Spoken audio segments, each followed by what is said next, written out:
Back when I was in the university aspiring, my guest was already a superstar on television. Femi Brainard, where has he been? Mr. Femi Brainard, please answer my wife. Where has you been? I has been here. I make her just talking like they talk. Aaron. I know vex. He killed someone. Oh, really? Vehicular manslaughter. Yorubas will say, "Kyo worry to be, or ya ati baeno." Before the hand of the helping hand touches you, you would have actually felt the hand of pain. At times, it would be so hard. I know we'll get money for hand. That day, I went to the parking lot of our apartment. I cried. I said, now me bring this woman here. Yankee no style. Say that again. That was too fast. Say it slow. Yankee no star. I'm sorry. What I'm about to say, my wife hates it with a passion. I had to feed my family. You had to feed your family. You did it, and even when you carried Nigerians, you had no qualms with it. No, they had qualms with it because they couldn't leave. Say that again. The Nigerians that you carried in your Uber and Lyft from the airport. They had qualms with you. From DFW or from Pittsburgh. I remember this couple from Pittsburgh National Airport to. I was like, be now, be. Ask him. Like, are you Femi Brainard, ma? Sir. I said, yes, ma'am. The husband didn't know when he reached at me and like, bros, what are you doing here? I'm like, right now I'm driving and can you let go of my shoulder? I'm sorry. But kill a shimbi. Yeah. So as difficult as Nigeria seems to be, I'd rather be a prince and a celebrity in a system that is not working than come to this place and be a nobody. Be a nobody. I'm still bothered about rent. I'm sorry to laugh. You're still bothered about rent.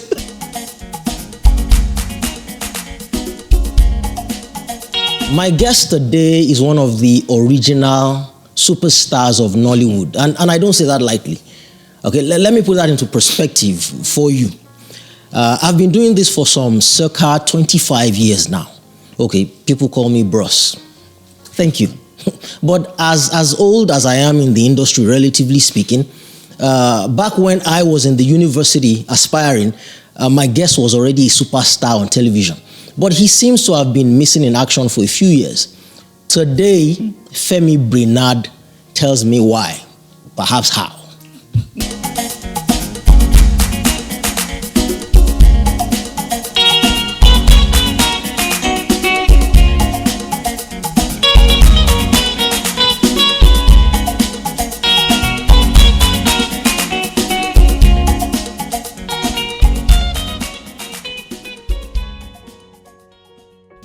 Mr. Brainard. Yes, sir. You're welcome. Thank you, my brother. Look, see, when I told my wife said, so who are you interviewing? I said, Femi Brainard.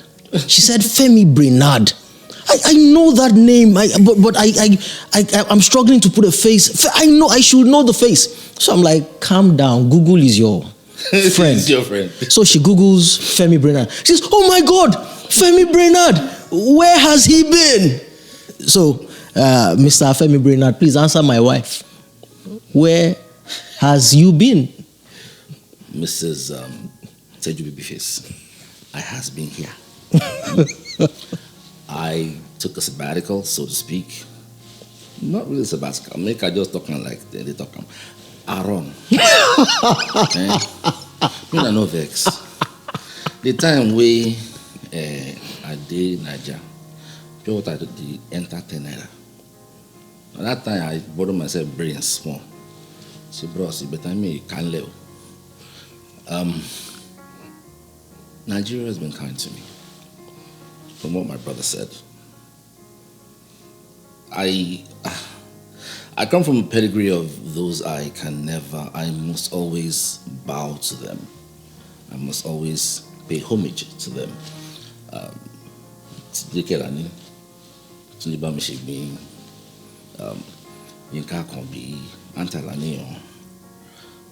They nurtured me into what Nigeria accepted as quote-unquote superstar, but I don't see myself as a superstar. As Denzel Washington says, we are workers. We'll see ourselves on set. We'll work. We'll leave. Back to Japa, as they say in Nigeria. I felt it was time to open the next chapter of my life. My wife and child were here. I was in Nigeria. And it was high time to join them here. Now this year I finished, they tell me say pure water na 59 for one. Egg na 29 for one. How far? Well, all I can say is God has been kind. Life has been a challenge. And when you say Unilag, I bow. Unilag also did its best in grooming me. Because it is one thing to go to school. It is another for the school to go through you. Now, if you learn from the school, but the school does not learn from you, at the end of the day, you are just two passing lanes, you know. I will say I learned from you back in school. You won't believe me, but I do my best possible to pick tiny bits and pieces from everyone I've met, will meet along the way, and let that be my Pandora's box, my library. You did something that I was so impressed. I didn't know. That day I crashed my phone. Now you cousin. Oh, really? You replace it.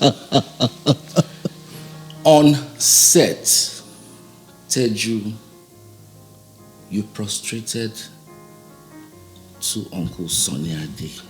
Uncle Sunday Ade. Is it Sunday Ade? Yeah, Sunday Ade Gay. Ade Sunday Ade Ni Ade Gay. Ade Gay. Yeah. Some of, pardon my sounding a bit offish as in trying to sound like bros, but some of your sets do not do that. They are not that respectful. You did that day. I was, what's that English that Miss Flabbergasted? I know to go school, no vex. Yeah. But I was so impressed that I didn't know, because my phone was like, I was trying to make a call. I remember clearly. I was trying to make a call that day, and I saw you prostrate on set to Uncle Bros. My phone dropped. And I'm like, God, what's your mother's name? What's your father's name? First name, answer me, please. My father's name, like his first name. His first name and your mother's name. Okay, he was Jacob Badigeshi. Look at that camera and thank your mother and your father for the training they gave you. So, Jacob Badigeshi àti Josephine Anike Modupe Oluyemisi Eseun. God bless you. I was moved. Since that day, anywhere I am, any way in life I see, I get respect, man. Yeah. But if you cross my lane, I will follow you. I'm not good anyway. Anywhere I see an elder, I toe your line, Teju. I must prostrate. I could bow. This height in the be as it gets, but since that day, that was like some 15, 20 years ago. It was, well, okay, so I did it twice. The first time was 2010. The second time, so that's, you're actually correct, that was 14 years ago. Yeah. The second time was 2016 when I interviewed him when he was 70. You know the weird thing about it is apparently true that you get what you give. So I have younger ones now prostrating and genuflecting for me, and it's the weirdest. So it's the weirdest feeling. I'm like, who who are you people? Because when I do it for Sonny as well, every time you notice that he pulls me up and says, don't. So, but I didn't get why he was doing it. Apparently it goes across, but you never quite see yourself as old as the people coming behind you. See you. So when this younger ones prostrate for me, I'm like, who? I just graduated from uni. Like, what do you mean by doing that? It shows that you ilere lotiwa. Ire ade matoe. Ire ade guide. Ami. When I see, I don't want to. Did I say apologies to the younger ones? Yes, it's a Gen Z. Is it Gen X? I don't know. I've never been able to follow that thing. X and Z and Y. I just know that there are older people, there are old people, there are older people, there are younger people, and there are young people. I don't know. I mean, I've never been able to follow the alphabet. That person we talk say a smile goes a long way will not know what he or she did. Certain things, with me anyway, certain things go a long way. And I thank you, Teju. Okay, you're welcome. How long have you been here? When did you leave Nigeria to be with the family?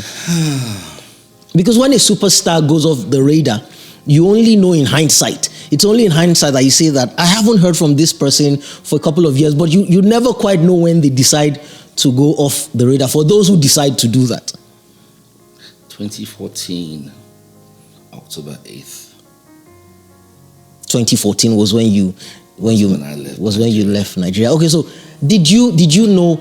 It seems in your answer that you knew you were leaving, but did you know you were leaving for good, as for posterity, for good as it were? Because usually when you knew. Yes. Okay, so you're the exception, because usually people say that I have said that as well. I thought I was going for just 6 months. To be exact, it was COVID amongst other things, but you knew you were leaving. I knew I was leaving. We had to leave. I wouldn't say more than that, but she left first. I had to run to Ibadan for 8 months on set, Taste of Love, to shoot. From Ibadan to my friend's place in Aige, from Aige to the airport. My parents, God rest my dad's soul, Amen. Didn't even know. I didn't tell anybody. Just those two people. I'm leaving tomorrow. What do you mean I'm leaving tomorrow? I'm leaving tomorrow. Please take me to the airport. Why didn't you tell your parents, your folks? It's back as far back as I can remember when we traveled back then. My parents, my sister, me.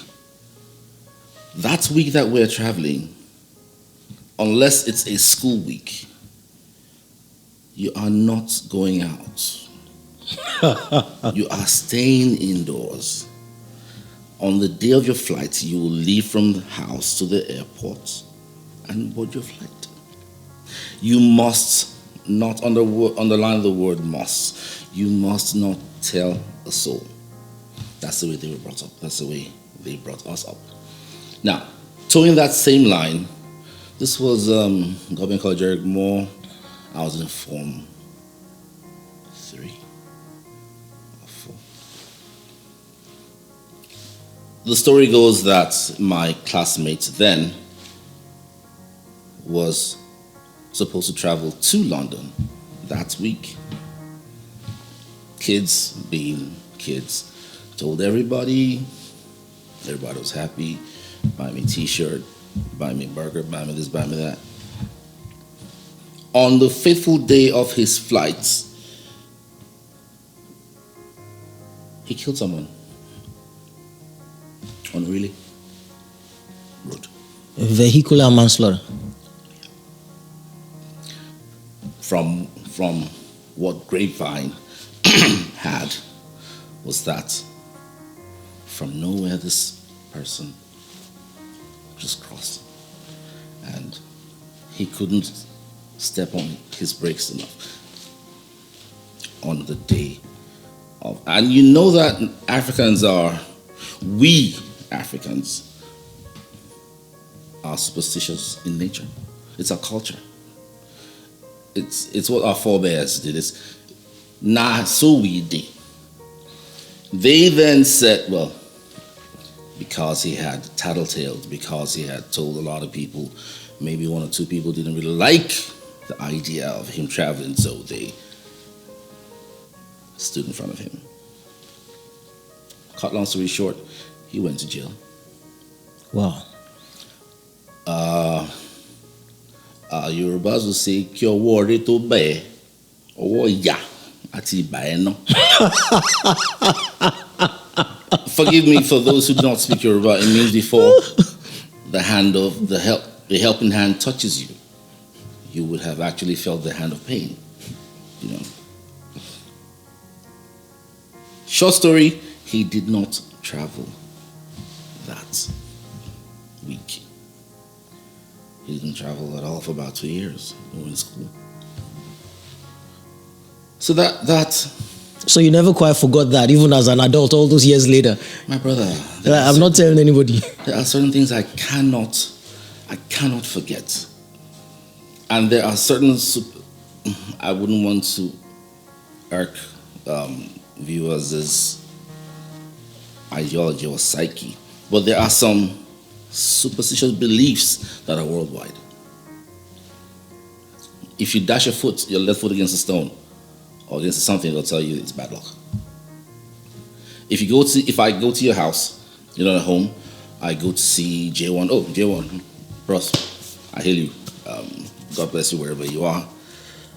If I go to J1's place, I will not meet him at home. If I go to Funsho Adeolu's place, Funsho you said you're there. No, I'll catch you. If I go to Funsho Adeolu's place, he will not be home. Just because you struck your left foot against the stone. Just because you struck your left foot against my father told me this. I didn't really believe it until one day it happened. From Baja Markets, go and see your auntie, get some things from her, do this, do that, return to the house. I went to my auntie's place, she wasn't in. I went to my other auntie's place, she was. Just because you struck your foot against the stone. I just stopped and. Okay, well, so here's my thing about that. How come it's only the bad stuff that always seem to pan out? Because they have one. My wife says all the time, they have one. When your palm is itchy, when your palms are itchy. That happens in Nigeria. It doesn't happen here. When your palms are itchy, that means that money is coming your way. That never happens for anybody. Only the bad stuff happens. Yeah. Oh, there's another. Well, they say that if for any reason you feel a certain chill, even when the weather is hot, a familiar spirit just touched you. That is universal. That's universal. Okay, because I know. Okay, okay, moving. Look, okay, so moving on. Yes. So this journey to the United States. So I have an unflappable, indubitable belief that no immigration is ever going to be easy for you. And I draw my stance from the children of Israel, amongst others. Even when you're going from what you've identified as Egypt to what you've identified to be the promised land, there's always going to be the wilderness. Now, the length of time that you spend therein in the middle is what varies. But there's always, so I have this unflappable belief about that. So it must have been tough for you in the United States. It must have been. Say like,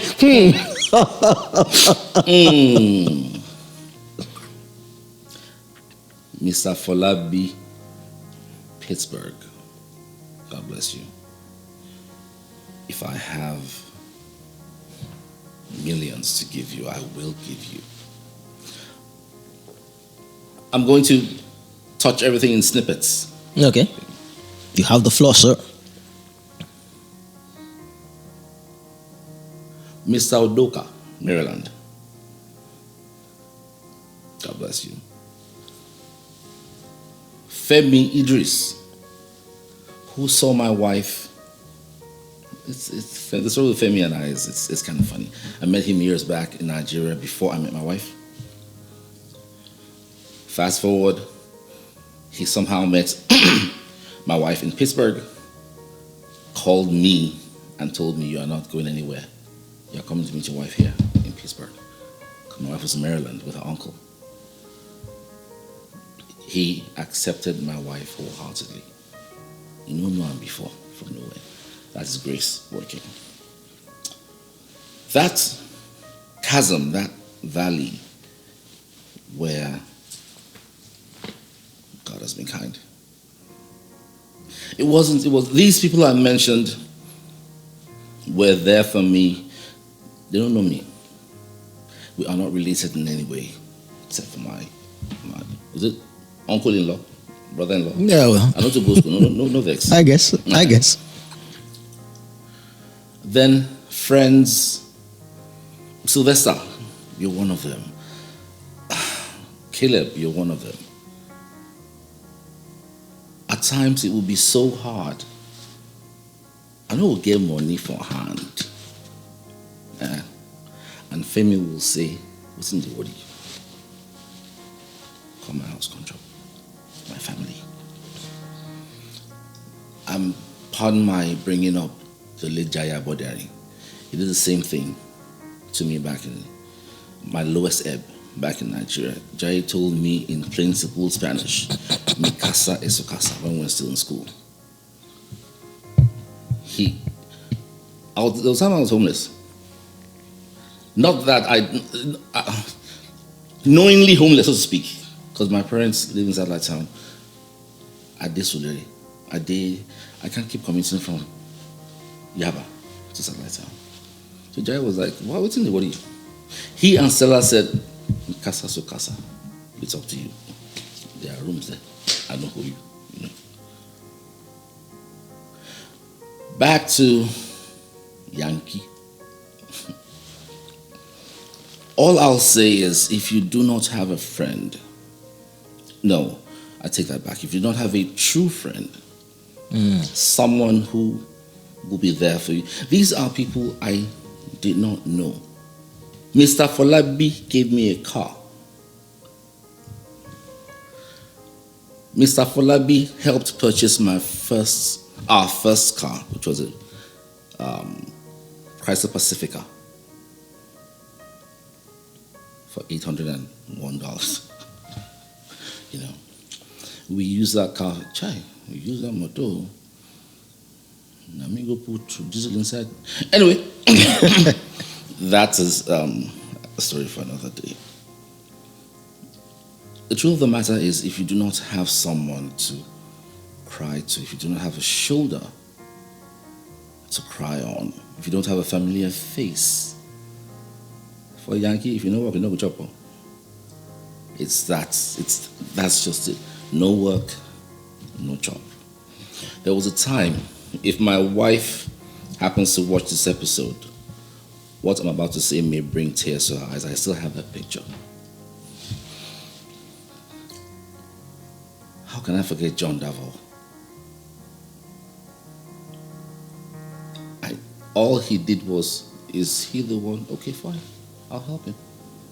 In those words, I have never met John Davao in my life. He's a Ghanaian. Someone took me to him. Okay, fine. No, don't worry. We'll do our best possible to help you.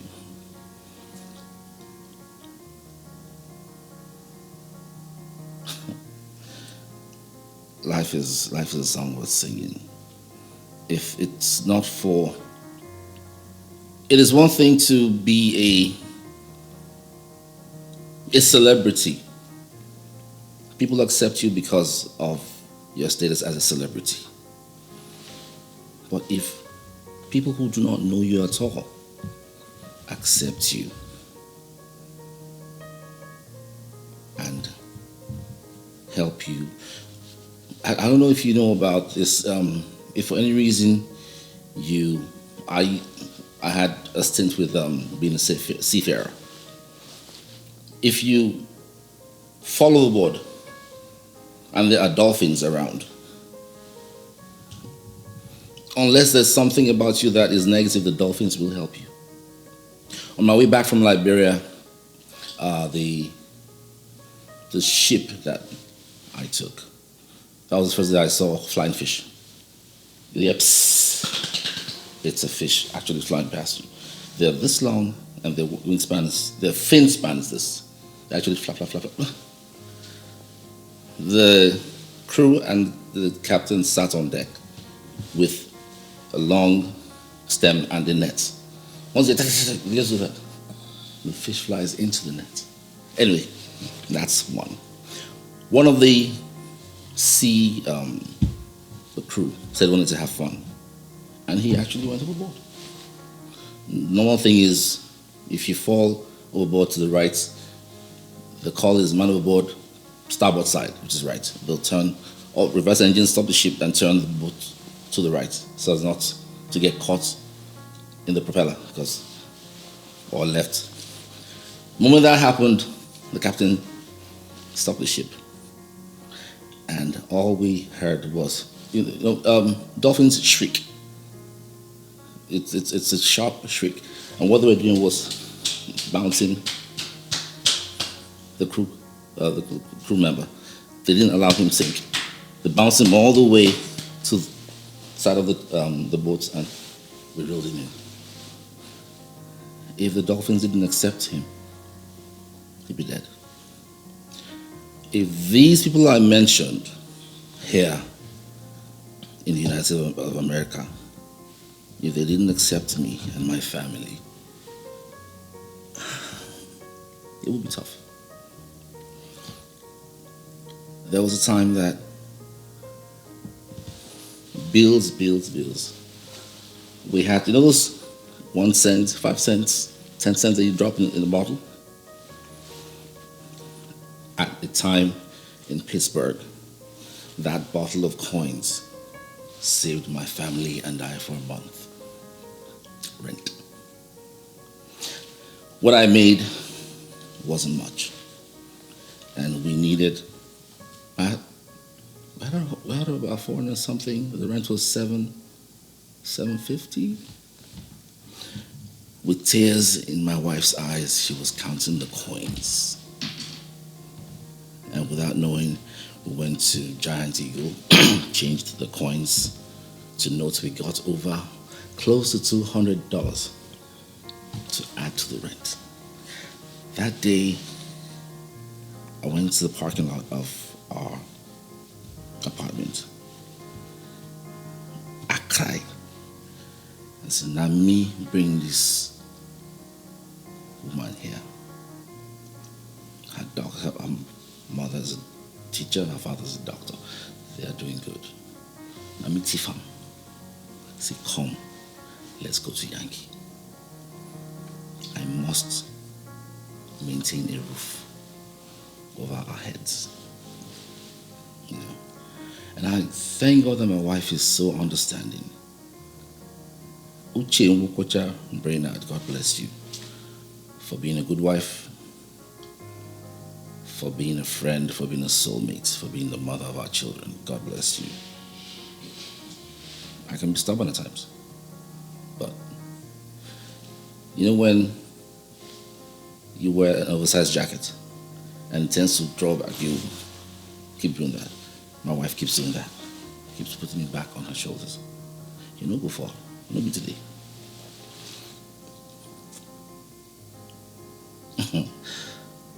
Teju life has been wonderful. For all of you that I've mentioned and those I have not mentioned either by omission or commission as the English goes, please forgive me. But without their acceptance, I won't be here. All right, so here's my thing. So you're in the car, you're weeping, you're crying. At that point, it must have been crossing your mind that, man, as tough as I thought Nigeria was, I was never here. So why didn't you go back? Because I find that some people go back, but you find that maybe sometimes you cannot go back because, as the Yoruba say, sometimes you're in a bind. Iwaju Oshelo. You can go forward, you can go backward. So I'm asking you, what was your own? Why didn't you go back? We could have gone back,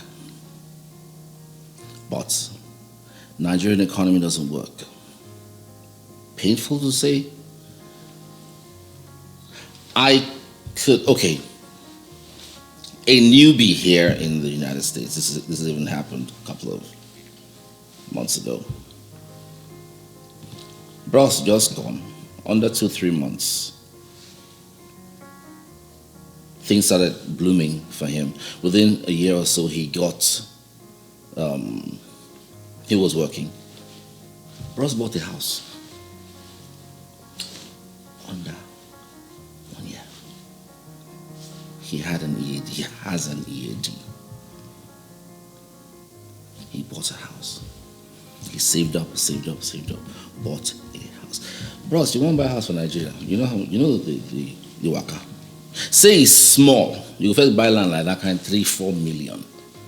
If you're lucky. The foundation alone they'll ask you for your ancestors' history. Just to build the foundation. Then to raise the house or something else. As at 2014 rent for a 3-bedroom house, Magodo Estate, Unilag Estate, you're looking at 400,000 plus. Now I was watching something on one of these programs on TV, and the guy says he pays 2 million. For what? Is it for 10 years? He said no, it's 2 million for 1 year. Where do I want to start? Now I'm hearing the exchanges, 1,900 naira to $1. So if I give someone $100, which is in some places 10 hours of someone's work here, they are getting 1.9 million. No, 190,000 naira for $100. Back in the day, it was $6 to one. It was $6 to $1 naira. In what days were those? Because I'm in whose days? This was when from Bode Thomas to Yaba was 5 kobo in the 70s. This was when milk. I mean, you sound because I even for those who have left Nigeria, the refrain always seems to be that Nigeria is going to get better. I don't know if they believe it or not, but you always hear that. You sound almost as if you don't believe that. No, not that I do not believe. The thing is,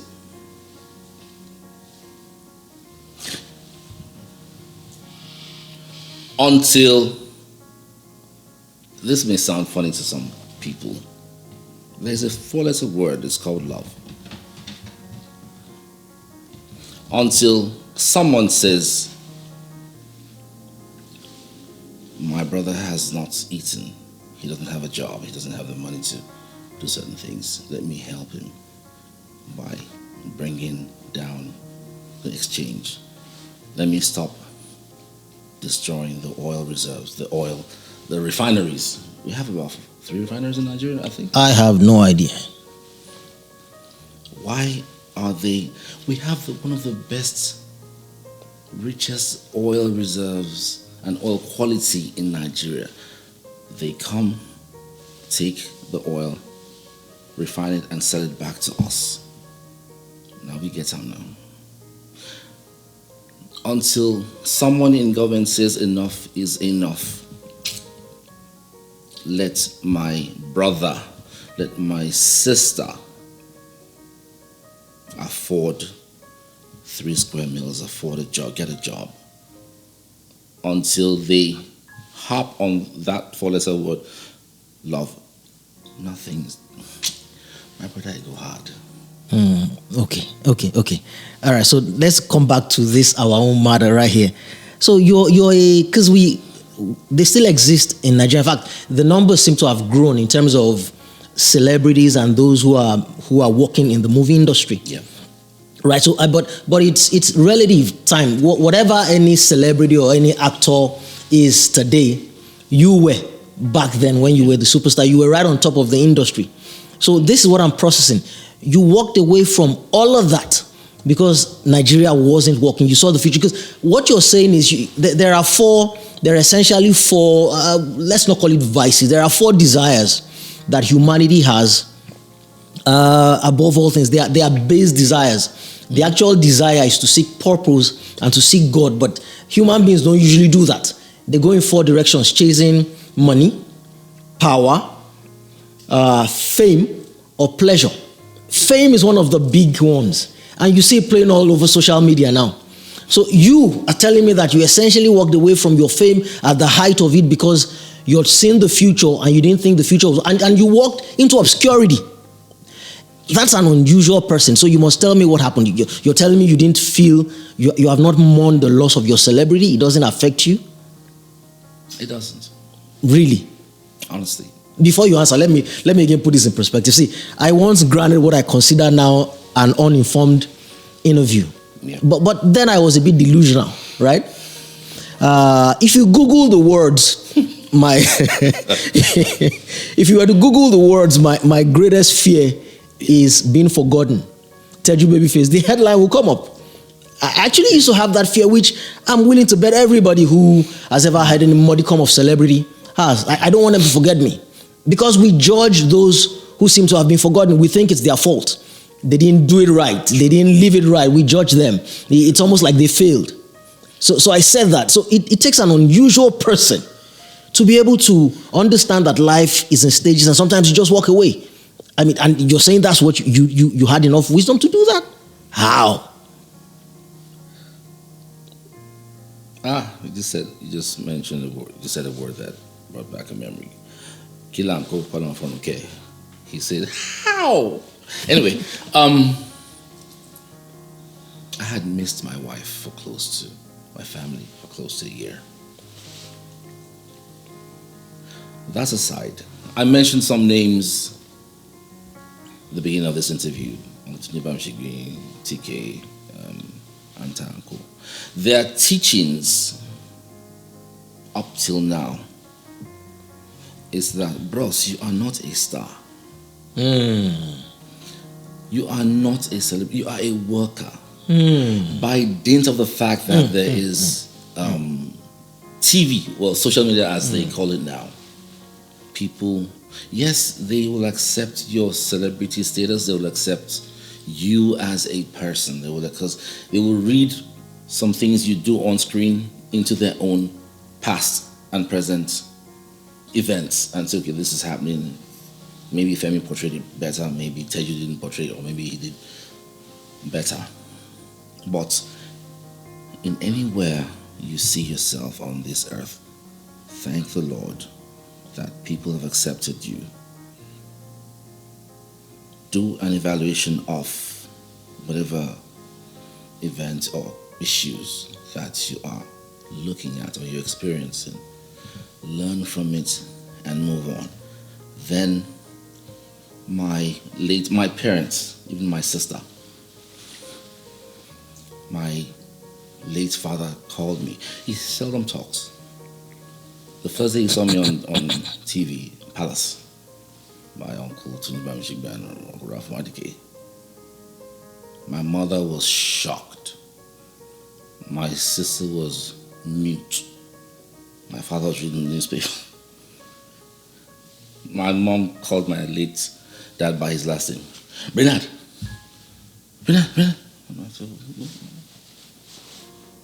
No be Famble. It's a Sierra Leonean thing. Now you famble with that. No be. I stood there rooted, and inside AC I did sweat. My papa no dey talk, but when he be like stone when he talks. He looked at the TV, looked at me, looked at the TV again. Sit down. Oh God. I turned the TV off. The moment my sister had sit down, she just went to the room. My mother closed her Bible. Is that what you want to do? Yes, sir. I didn't hear you. Yes, sir. That is what you want to do. Yes, sir. Are you sure? Yes, sir. Okay.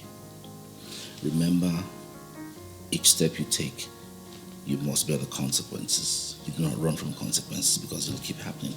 But once it happens, then you challenge it and you make a headway, you will learn from it and continue.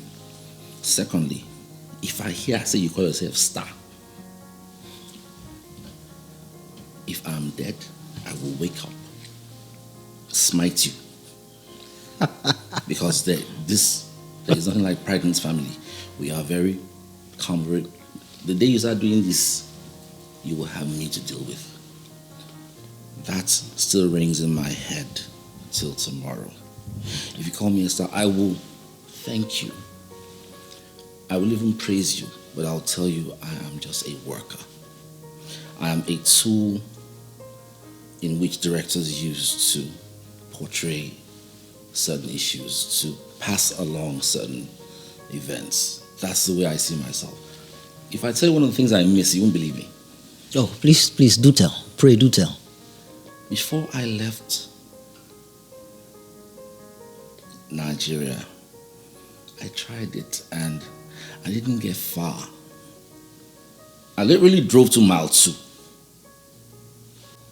I drove to mile 2 that day and I miss riding in Molwe. I have never ridden in a BRT. Oh boy. You know that simple, some may say it's hard. You miss riding in the Molwe. Bros. If you mount 2 cameras front and back in a Molwe each day for a week, you will have a full documentary on how Nigerians negotiate. For those who don't know what a Molwe is, it was a yellow bus, yellow big bus for mass transit that was more suited to, it seemed, carrying livestock in it might have been wicked. It had all these chairs that were constructed of wrought metal, and that the jagged edges seemed to be constructed just solely to tear human flesh. It tore my flesh, it tore my uniform. Yeah. And you miss that. Do you know what happens to you when a Molwe is in an accident? It's not the impact that kills you. Man. It's all of the trauma from the jagged edges of the metal chairs and the perspex windows. They never had windows, was perspex. And when that perspex broke, they'd use copper wire. They'd use copper wire to mend. You miss that? My brother, I miss that. All I did was step out of the car because a friend of mine was with me. Just tag along, and anywhere I get off, pick me up. And star one here. Oh, I just said hi to the area boy. Got into the car, did what I did the needful, and drove off. When I got here, the first thing I did was to ride in a bus from Wilkinsburg all the way to downtown Pittsburgh. There is another life in buses, in tubes. If I find myself in London, the first thing I do is I called a cab once or twice when I was in London. It's always a tube. It's either the tubes, the train, or the buses. Yeah, the London Underground or the bus routes. Yeah, I miss that life. Okay. You know, that's what you miss. You didn't miss the celebrity, and this is what I take from that. Your mindset was always that you were just a worker. You weren't a star. I'm still a worker. So just like a worker in a company would one day resign their commission at work and go do something else. That's how you resigned from being an actor to go do this else, and you don't miss it. I haven't resigned yet. I still tilt some roles here and there. Okay, thank you for saying that, because this is my question, because some of us have resisted, and you're correct. When you're coming into America or any other country, it's people always say it's one of the most popular axioms of all time to say, when in Rome, do as the Romans do. But I don't think when it comes to people who have been in the limelight relocating, I don't think we really understand that. What you have essentially said, what I've distilled from what you've said is that this was what you said, in America, if you not work, you're not good job. So this is what you're saying. If you're a celebrity in Nigeria, whatever country, when you're coming into the United States, you have to drop that toga or shed that toga of celebrity and take walk. Exactly. Hold that thought. but so, because we struggle with that. Whatever happened to your purpose, your calling, if you assume that not being a celebrity, but being a musician was your calling, or in your case, being an actor, how do you drop that and then go take walk? Even if your pride can allow you, even if your mindset can allow you, what happens to your calling? What happens to your family when there's no food on your table? That's the question. What happens to your family when there's no roof over their heads? Uche, I'll say it again. God bless you. Yankee no star.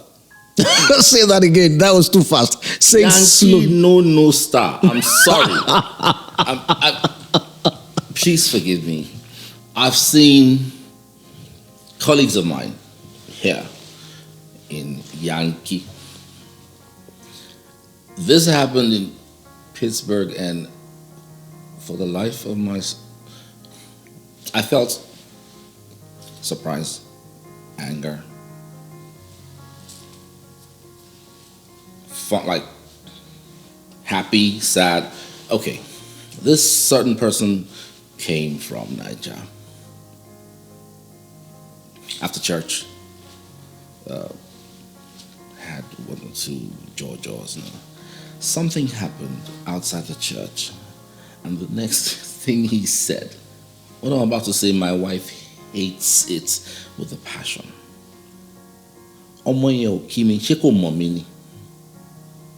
That child did not pay me obeisance, did not say hi to me. Doesn't she know me? I'm like, guy,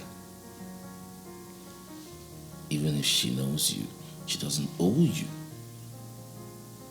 any greeting. No, that's wrong. But lose status, I'm like, okay, bro, please. You were in a 13-hour flight from Lagos to JFK.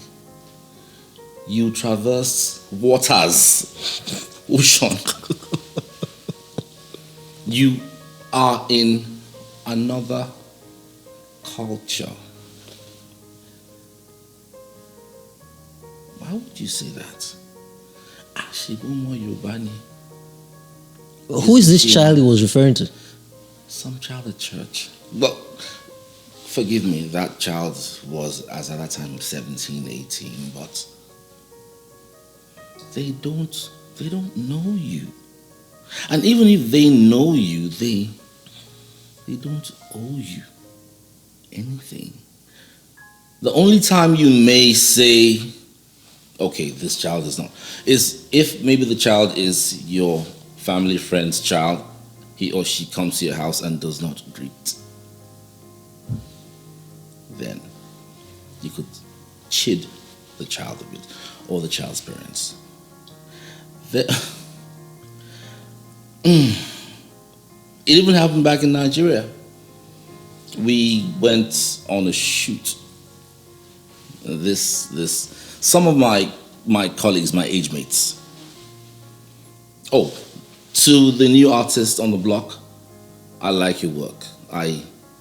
It's a thing of joy to see a lot of new faces, a lot of new talent. I'm saying this because eons ago, I'm always an advocate for bringing new faces, because una no go there forever. We will not be there for life. The person dies, the person is born. It's a cycle. It must continue. We were on set back in Lagos, and something happened to one of the cast, and I suggested to the director, why don't you just use one of the crew we have? Bring him or her up. Immediately, a certain female artist lost it. Why must I talk like that? Why must I say that? Don't you know that if we allow them, they will take over? Before I could speak, the late Mojolaya, Holon Foruke, yanked me. What is it? Don't bother replying them. This thing I just said caused an uproar on set. That the director had to strike set for the night.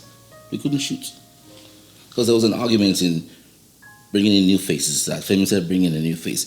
We will not be there forever." This person I'm talking about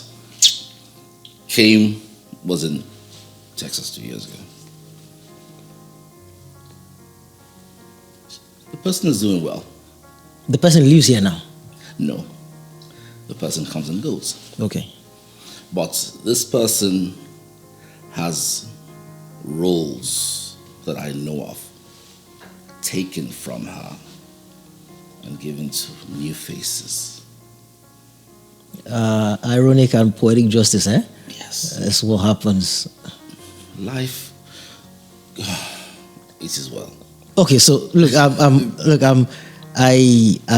this is one of the more instructive interviews for me, you know. So what do you do now? I work. Apparently, I was in. You for no work. I was in the behavioral health for 7 years. I was a FedEx worker, stacking packages, transfer packages, stamp, build the pallets, transfer, and all that.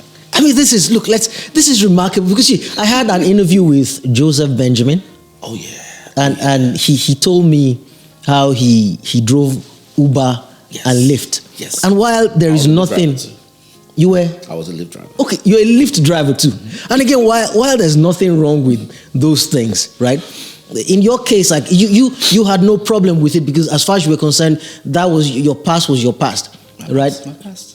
Yeah, I had to feed my family. You had to feed your family. You did it, and even when you carried Nigerians, you had no qualms with it. No, they had qualms with it because they couldn't leave. Say that again. The Nigerians that you carried in your Uber and Lyft from the airport, they had qualms with you. From DFW or from Pittsburgh, they had one of them couldn't. I remember this couple from Pittsburgh International Airport to Monroeville. For the better part of the journey, they couldn't. I was hearing whispers and I was beside myself with laughter. The wife couldn't take it and was like, "Please, sir, excuse me, please, are you who I think you are?" Like, well, it depends on if you think I am. You look like one of our stars. So I'm not a star, man. One call. Okay. The husband was like, "Be now, be. Ask him. Like, are you Femi Brainard, ma? Sir?" Said, "Yes, ma'am." The husband didn't know when he reached at me and like, "Bros, what are you doing here?" I'm like, "Right now I'm driving and can you let go of my shoulder?" I'm sorry. But kill Shimbi. Our family and go to my family. Say, "Yeah, we're doing good. But you're a cab driver." And I said, "Sir, I thank you. What? Yankee is a place where a janitor takes pride in their work. A garbage man, a trash man, takes pride in what he or she does.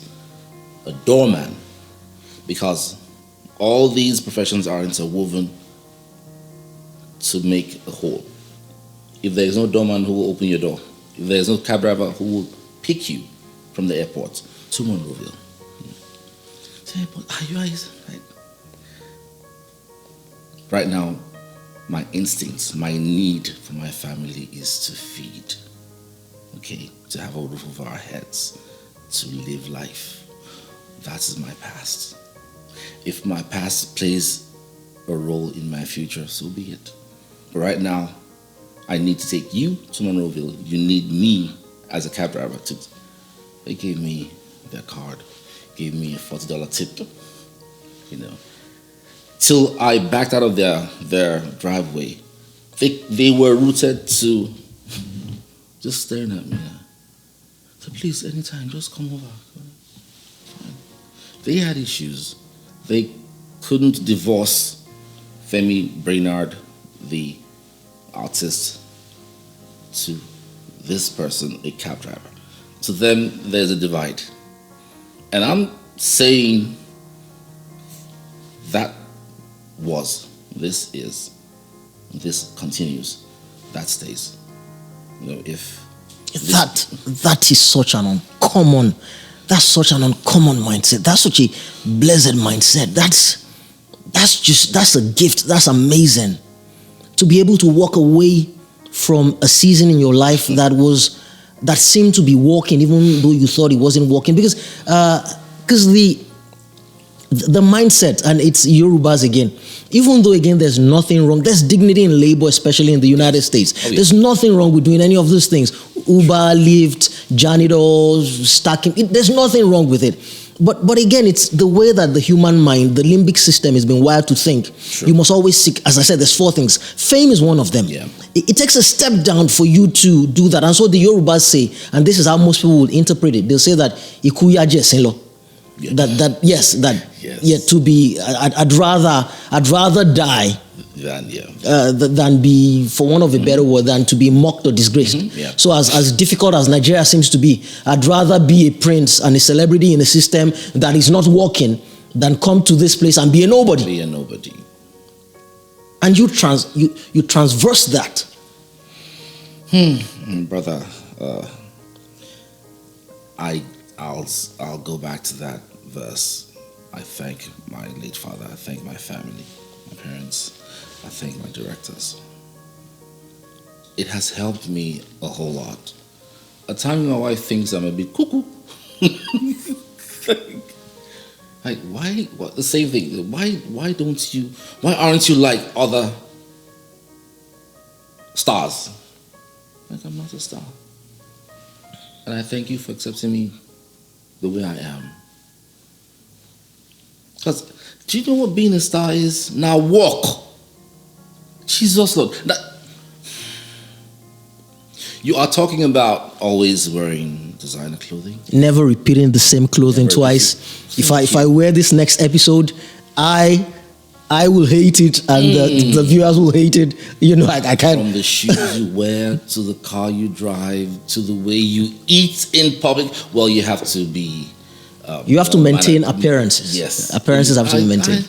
I'm a t-shirt, jeans kind of person. If for any reason I hit the millions now, by His grace, the only thing that would change, more expensive watches, more shoes. I love watches. I love shoes. My wife has changed this phone. This phone. I will flog this anyway. Okay. So, look, you celebrated my family earlier on. You spoke of the values that were inculcated into me, that were put into me by my parents. So I'll celebrate yours, because everything that you keep going back to your father and how he instilled in you. So I'll sing for you the words of King Sunny Ade, whom you mentioned already, and I just praise your parents by saying, "Bibi re o she fowora o ti daju, bi abini kò tó ká tún ra ẹni bí ẹ wo Femi ọmọ Brainard." I mean, all this is family. I mean, I celebrate your parents. The Brainards did an awesome job. Okay, so this is what you're saying as I'm about to round this up, because I'll have to speak to you over and over again. I can't get over this. So I can't. This is essentially now what you're saying, because we're now in the Japa season. Oh boy. Many want to leave. We've established. Many are leaving. So we've established a couple of things already. The transition is difficult. By the way, how old were you when you left? I'm 55 next month. I left. No way. Who's 55? Me, sir. And they call me babyface. They have the temerity to call me babyface. Sergio, you have always been the babyface. I don't know how you do it. I would put it down to good genes from your parents. Yeah, well, Levi's and good genes. I left in my 40s. Wow. I've been here 9 years plus. 9 years, so that was 46-ish. Yeah, so 45, 40. Look, so how long did it take you to settle into where the existential needs of life were no longer a problem? Where as the month wound up, you weren't agitated and bothered about rent and all those other things again? How long? I'm still bothered about rent. I'm sorry to laugh. You're still bothered about rent. Now it's called a mortgage. Okay, so it's a mortgage now, yeah? But it is still rent until such a time as you becomes until you pay off your thingy. I'm still bothered about. And the American system is such that even when you pay up the mortgage and the house is yours, no, the house belongs to my wife. Because here in the United States, the woman gets the house, not the man. We are just servants. You know, even after the bills have been paid, you will pay HOA now. Oh yeah, you have HOA. HOA, Home Owners Association. Them guys. Oh, you will pay HOA. You will pay your utility bill. You'll pay NEPA. Sorry, for those of you who don't, NEPA is what we use in Nigeria. You will pay electricity. You are paying. At the end of the year, you will now pay the property tax, no matter how minute, even if it's $1, you are paying. But there will be some sort of comfort level when all the, I've forgotten the car notes. You pay your car notes now. You must pay your phone bills, your cable bills, Wi-Fi, health insurance. Oh no! Don't get me started, please. My wife looks at these bills and like, when are we going to traverse this? Get through this. Get to the clearing. When is all this going to be over? She's so prayerful that it amazes me. I wish I were as prayerful as my wife. It helps. And all she says is, God is able. You know, eventually you'll see that halo. Get to that halo at the end of your tunnel. But Yankee is a capitalist country. You gotta have the dough to live a life, or S ain't gonna happen. I don't want to say the word. Yeah. So all this has been worth it for you. Yes. All this has been worth it because you could. I mean, because I'm sure you might have considered that if I was still in Nigeria, as it were, I could live a relative level of comfort, even though it's a bit like a house built on sand sometimes. But I'm still comfortable. But all this stress has been worth it for you. Yes. Oh no. Every day when I wake up, I look at my wife, I look at my kids. I just, there's this comfort in knowing that you live in an economy that works. When I look at my wife and I look at my kids, I just thank God. I know families, people back in Nigeria who the economy has divided as we speak. Oh, by the way, do you get those? How many people are you sending money to? Oh, man. God has been kind. Wow. God has been kind. Okay. Let me get to this. So, why didn't you think of? Because I know people who are convinced that what they should do and what they can in fact do is to try to make both things work. Yeah. So they get here and they leave their family here, and they are doing the short lane back and forth. Exactly. They don't want to lose whatever they had there. Exactly. They don't want to walk away from it all. They're not about to take a job. It's going to ruin their brand. It's going to ruin their reputation. For whatever reason, they are doing the short lane back and forth. What do you say to that? I realize that, of course, the most obvious answer will be to say that everybody's journey is different and all of that, but you didn't take that route or that route, as some people say. Take this from me. Take it. Wait. Take it. If they don't let go of that strap, they won't benefit from this strap. And I appreciate what you just said. I appreciate what there is fear of the unknown. There is fear of the known. There is an uncertainty playing. What are you saying? I be big boy for Nigeria. You can't say make I leave that.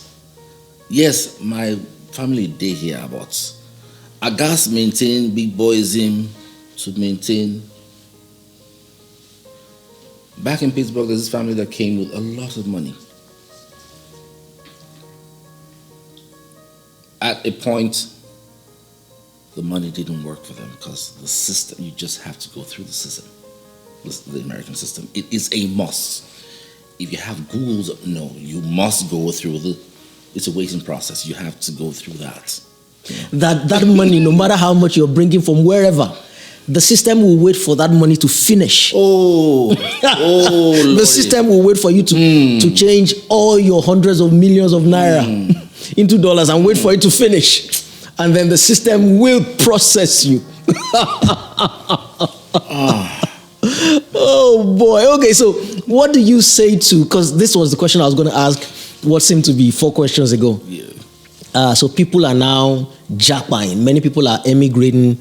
They seem to think that it's what must be done, just like the way you thought about it as well. But I don't think that any of them, maybe precious few of them, are aware that there is pain. Nobody has ever been aware of the pain. You think you know sometimes, but when you get into it, you don't know. So you're telling them now that, look, essentially you may have to die, no matter who you are, to who you used to be, if you're going to make this American or this Canadian or whatever work for you. You have to die to who you used to be and do what it takes. Is that what you're saying, sir? There's this thing my wife says, that she prays one of these days, she just has maybe 5 or 10K, lose 5 or 10K. Grab someone from Niger, do her best possible, grab that person, bring that person here, have that person live with us for about 6-7 months. And at the end of the 7th month, tell that person, go do life. Now, if for any reason someone asks that person, can you please send me $100? You know what the answer will be. Yeah. Because that person hasn't been here, that person is in Nigeria, so they will not know. $100 is someone's 10 hours at $10 an hour. You're asking me to send you somebody's sweat for 10 hours to you to drink beer.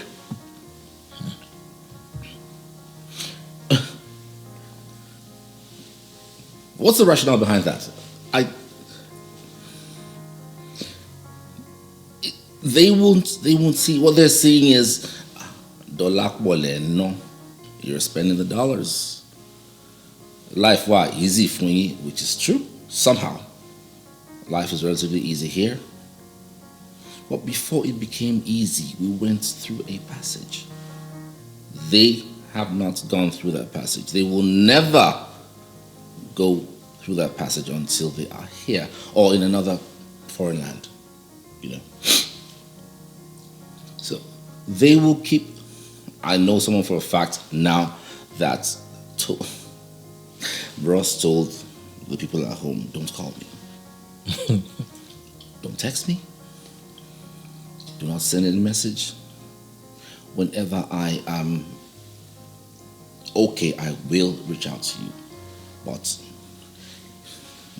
he was sending money to his friend who was ill. His friend's mom, who was also ill-aged, because he knew them. Until his wife got a video of that friend opening a 6-bedroom house. Ooh. She now played it to him. This is the person you have fought me for, that you must help.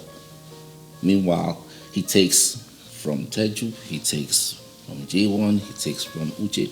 By the time he goes around the block, he has a tidy sum. Bros, buy cement, buy land, lintel, roof.